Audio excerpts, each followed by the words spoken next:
Hi,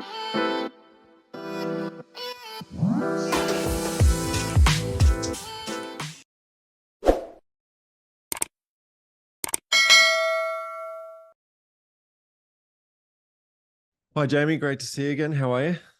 Yeah, good, Brenton. Good, mate. Going really well. So, today I want to talk to you about a topic that seems to be popping up quite often in our Wise Talent recruitment agency at the moment. And Hmm. that is around the debate of having team members work from home or coming back in and working more permanently from the office and anything and everything in between that. So, we've come up against a few circumstances recently where firms who are looking to hire locally are trying to go the traditional path of wanting someone in the office, 5 days a week, and coming up against quite a few challenges in their hiring process or finding someone. So I want to unpack that with you today because you're obviously hiring through Wise Talent and also hiring for Sky pretty much on an almost permanent basis these days. Mm. Want to look at it from two sides of the conversation. The first, unpack the recruitment side. Hmm. So what are the implications of, that decision? And then also look to, once the team members are in, managing a team and some of the things that you've come up against over the last few years since we've had this whole shift in hybrid remote working. Mm. So we might start with the recruitment side of things. What are you seeing both within Wise Talent and in your own firm at Sky as what are you seeing around this topic and what's kind of bubbling to the surface for you talking to firm owners? Yeah, it's a really great and pertinent topic, Brenton, because look, just to give you context, there's a tsunami, I believe, coming. All right. So without being too dramatical, I think there is a tsunami coming. Good way to kick off the podcast. Yeah. Good way to pick the podcast off. That's right. But look, the reason there is there's probably around, 4 or 5 big mega trends, if I can call them mega trends, because I'm always reading, what's happening in our industry and related industries. But, one of them is what we call population collapse. So population collapse, or the fertility rate in Australia and Western developed countries, has been dropping. I think it's been dropping since probably, the 1950s and 60s. And essentially what that means is, no, we're not replacing the people that are passing on. And particularly in the developed countries, it just means that elderly population is becoming demographically more than the younger generation. Hmm. So what does that mean in a practical sense? It just essentially means in a successful economy, there's less people to do the work. So it's a little bit like a wedge. At the top of the triangle, you've got, a big majority of the population, which are more elderly. Then in the middle, you've got your sort of typical 40s and 50s population, or that demographic is less. And then as you go down from 40, 30 in the 20s, there's just less people. And you can do your own research on this. That's happening in a lot of Western developed countries. South Korea's got a real problem with it. Australia is no different, and the US. And so what our governments have been doing is really making sure that skilled immigration is ramped up to fill the labor gap. So Hmm. that's sort of one of the things, population collapse. Elon Musk said it's one of the biggest challenges of the 21st century. So again, you can look it up yourself, but it's a little bit of a Well, silent killer. Like, people don't talk about it, Brenton. it's a Yeah. really interesting one. And you Mm. pass on the stories that you're reading on this topic. And Mm-hmm. it seems like it's starting to pop into mainstream news a little bit more Mm. regularly at the moment, this topic of population collapse. But for Mm-hmm. most people, the rhetoric, I would have heard for the last 10 years Mm-hmm. is that the world is overpopulated and there's going to be too many people on Earth. And Mm. so what you're saying there is, Mm. the likes of Elon Musk is saying it's actually the issue is Yeah. the opposite. We Yeah. don't And have enough people. we just simply don't have enough people to do the work. It has labor impacts, it has economic impacts. So, that's one of these waves that is coming, and it's arrived, Mhm. but it's probably getting bigger. The other sort of three things, I think the other ones is that in Australia, at least, you can look it up in the Fin Review, but the Fin Review have done their research for the Australian Bureau of Statistics, and there's about $5 trillion worth of assets to transfer to the next generation in the next 10 years from now onwards. Mhm. So if you think of $5 trillion, property, businesses, securities, all the main asset sort of allocation areas, when that transfers, that's work. So, you need tax lawyers, you need succession planning, tax calculations, you need new entities.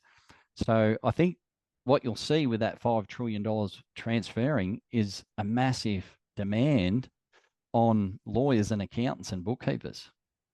So you're going to see demand be as strong as it ever has in compliance and in the professional services that we do. So, Yeah. so that's really the second one to give you context to this discussion.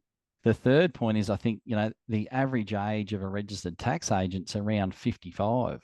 So Yeah. you can look that up yourself. So you're seeing the next 5-10 years, the majority of tax agents are sole practitioners, that turn under $1 million. So you'll see then a lot of people looking to retire. So unless the new tax agents coming in, replacing the old, again, you've got that pressure on demand and supply. The fourth wave, it was in Accountants Daily the other day. I read an article that, and I've seen this in the US as well, that in the last 3 or so years, commerce graduates have dropped off, by about 40%. So it's not cool to be an accountant anymore in public Yeah. practice, right? Yeah. So if you take all these four waves together, what you're simply looking at is demand and supply.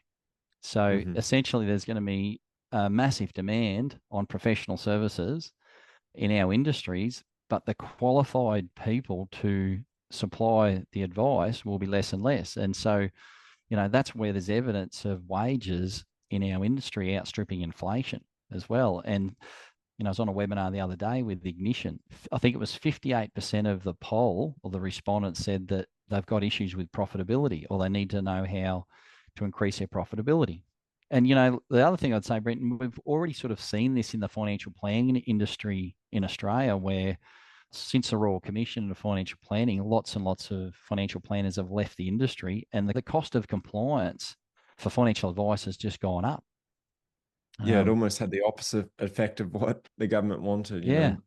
Yeah, so that's Like, what I'm sort of seeing globally and within my own firm and Wize Talent, is firms finding it difficult to find the right staff. And, and the other thing is, Brenton, we've seen a massive growth in offshoring, haven't we? Like over the last 10 huge. years. And so there's been lots of firms who really, really push back against offshoring or hiring overseas to get their work done. And then, I've had people coming to me just said, look, I simply need capacity. I need staff to get the work done. I think we're certainly moving, if we were sitting here 5 or 6 years ago only, we were still in that sort of early adopter phase of offshoring. I mean, you're a very early adopter to it at Sky. So even if we have moved into that sort of early majority phase now, there's still a whole lot of firms out there that haven't copped on to the offshoring that will want to over the next couple of years, certainly with this issue as well. Yeah. Which makes that supply demand tension in that space as well. It's supply and demand there as well. And then the sort of other flow-on effect, what we're going to discuss, is about, well, when you don't have people in the office, it's like, well, how can people work successfully from a remote location? Yeah. And, so if you're not au fait or familiar with, team members working remotely, hiring can then become a real challenge in a pool that's getting smaller, of talent. Yeah. So let's unpack the hiring piece for a little bit, because there's a couple of layers to this issue that we've seen working with firm owners, and it doesn't matter. It's like country agnostic. It doesn't matter what country we go to. These layers exist, and the problems that firm owners are facing are the same.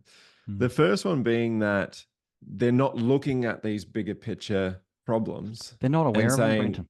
not aware of them. So their outlook on hiring is how it was for the last 10 years. Okay, we're busy. We need to find the next accountant or bookkeeper, put the ads in the papers and the online job platforms. And why aren't we getting anyone apply to our roles?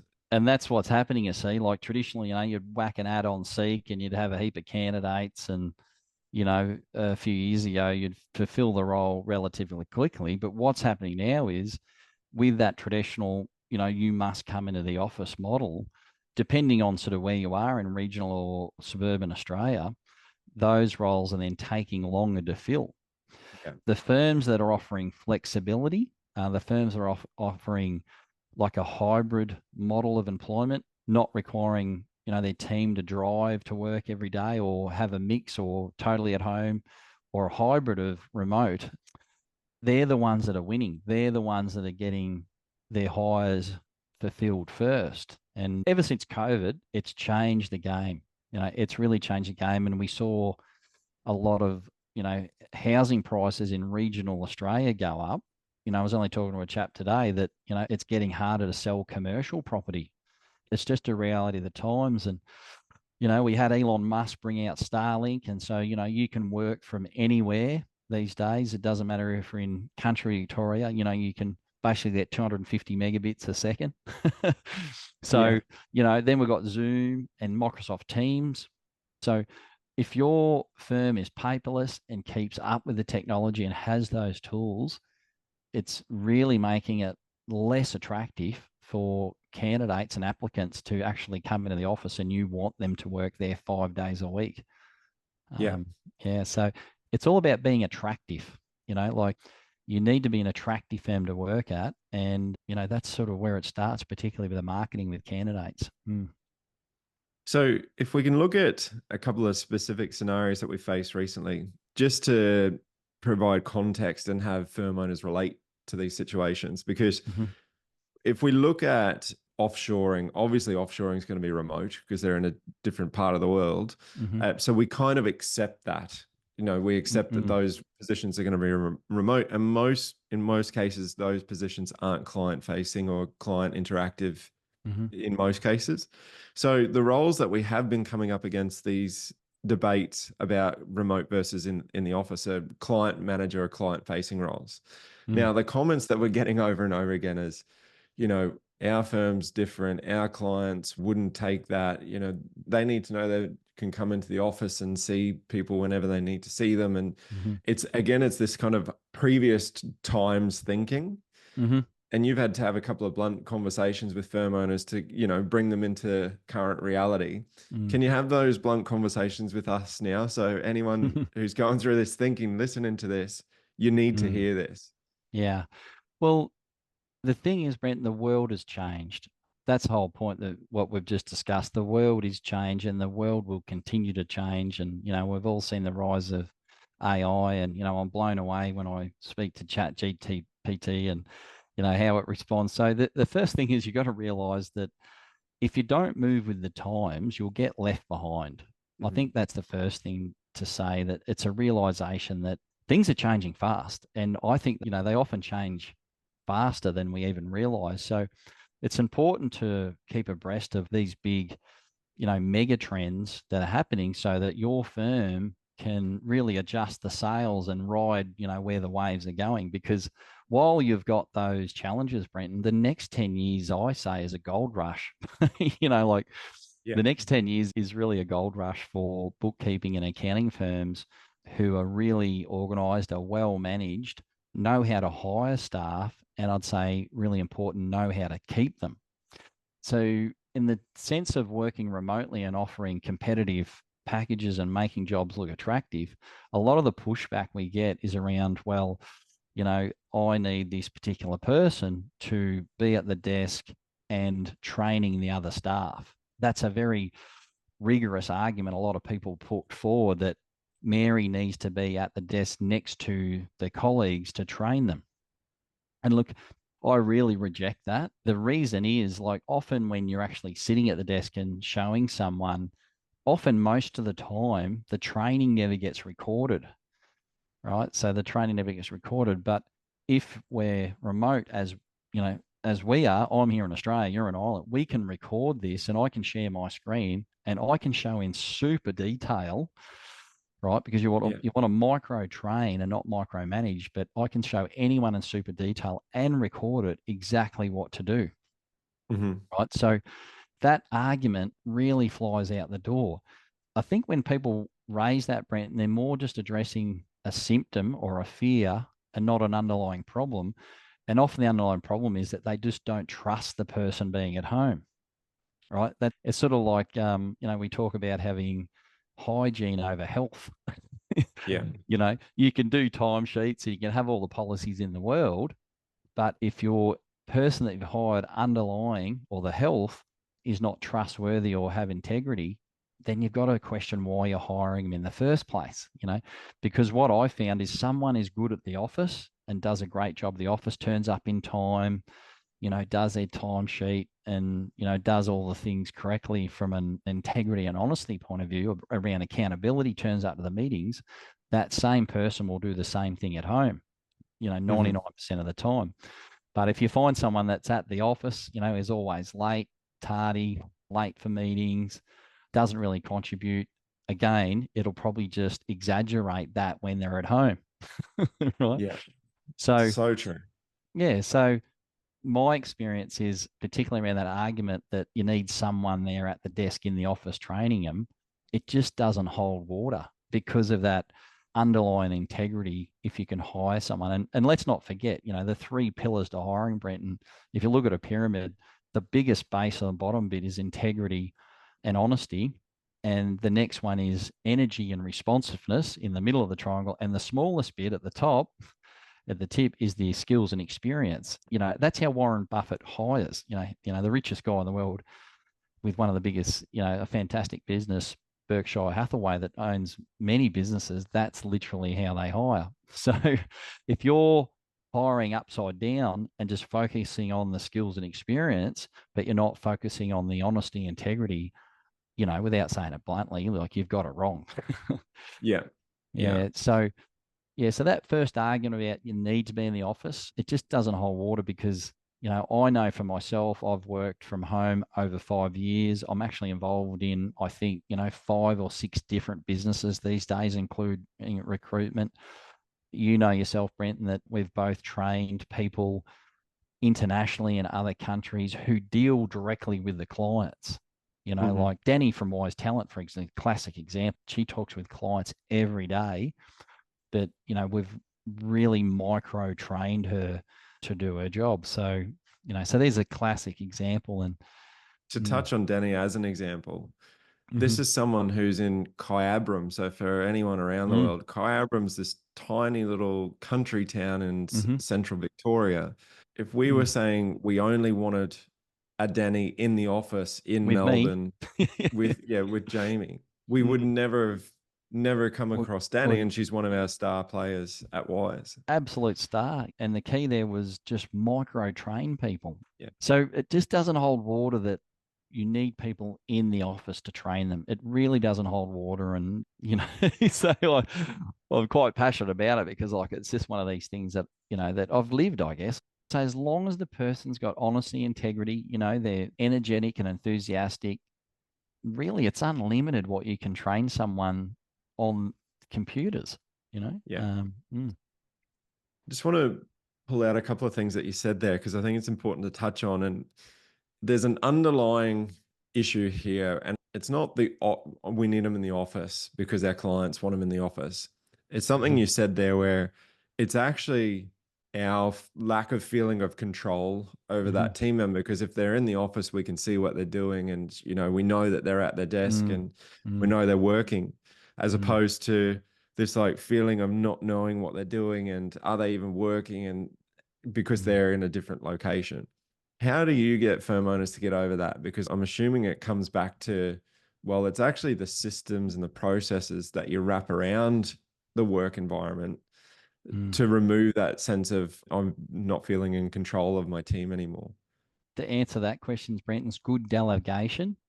Good delegation is the key, whether you're in the office or remotely. If something's not working remotely, then it's only an extension of something that would typically not work in the office. And one of the things where firms fall down with is setting clear KPIs, like setting clear measurable KPIs that identify when the person is working well or when they're not working well.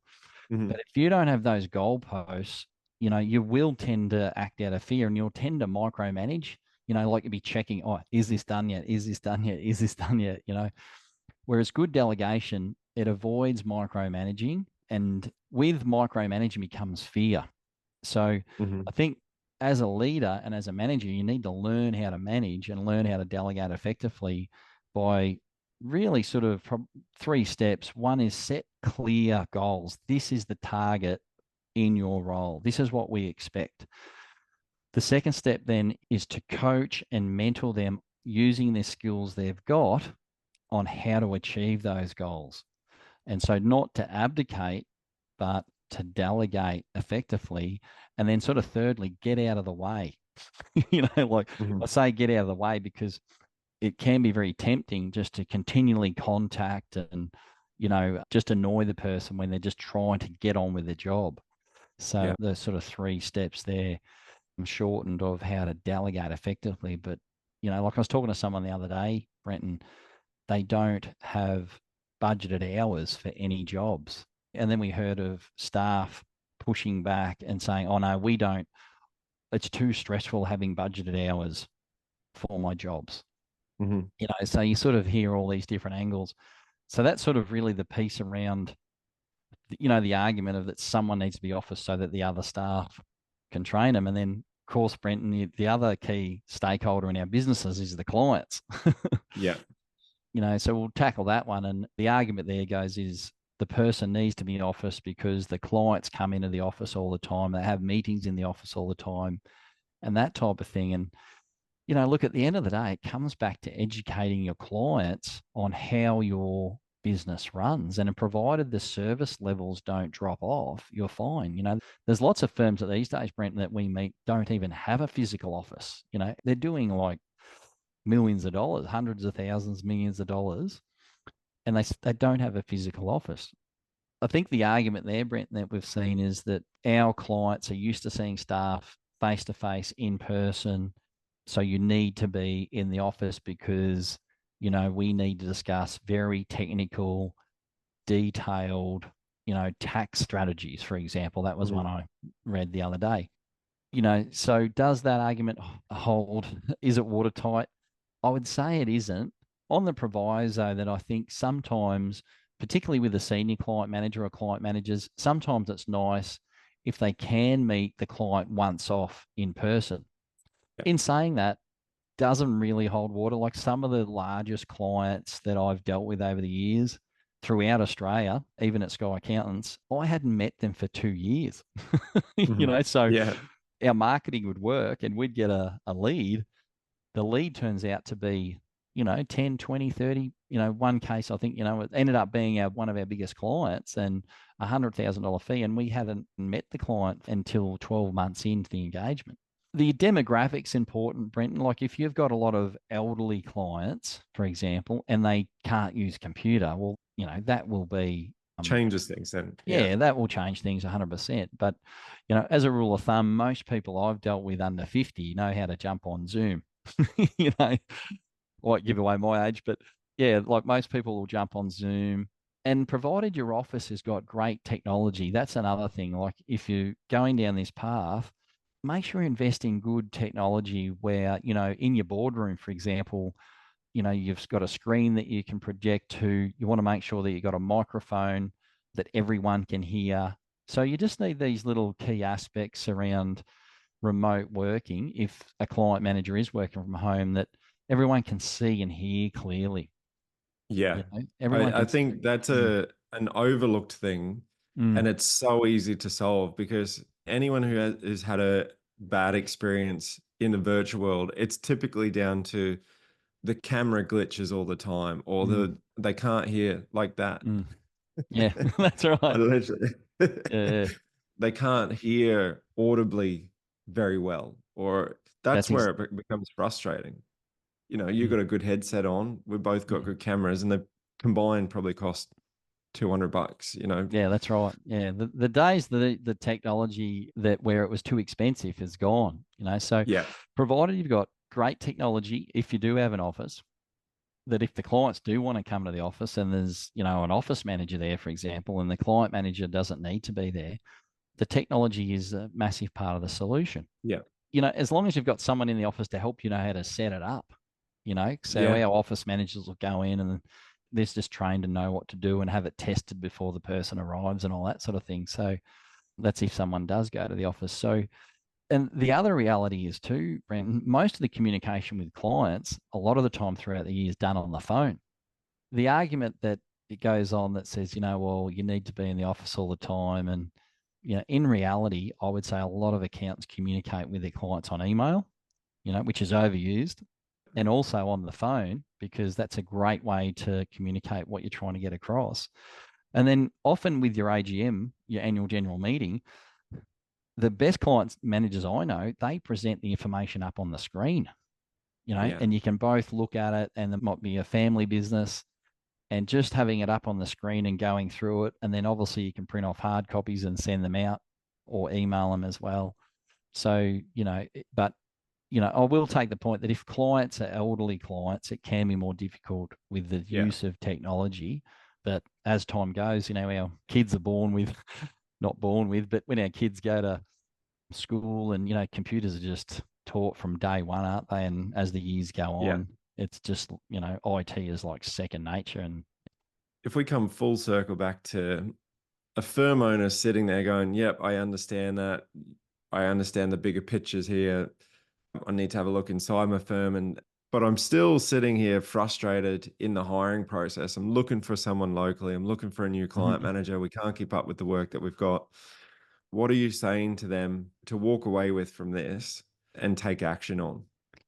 Yep. Open your mind up and put your job advertisement in there to that the person can work remotely, that they can work from home, save travel time, save cost, just, save rent.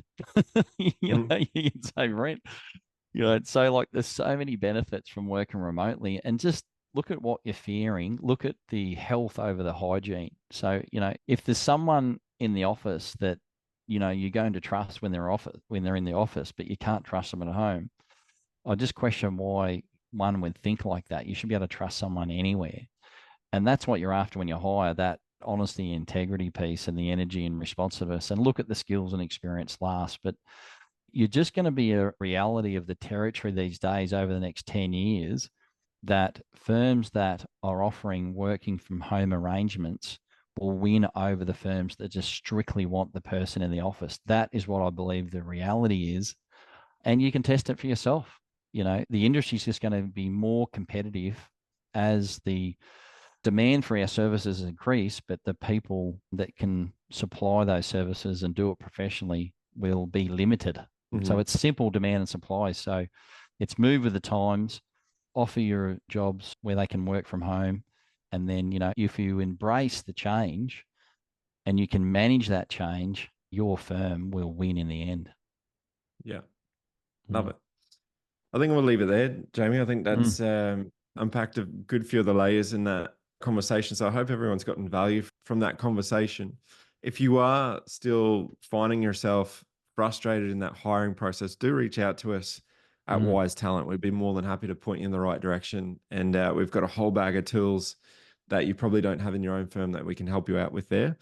And if you liked some of the conversations that we're having within this episode around team structure and setting KPIs and some of those things, have a scroll through our other episodes, because there's plenty of episodes diving into each of those individual topics. If you can't find what you're looking for, do reach out to us here at Wize and we'll send you in the right direction again. So Jamie, thanks as always. See you on another episode. All right. Thanks, Brenton. Bye, everyone.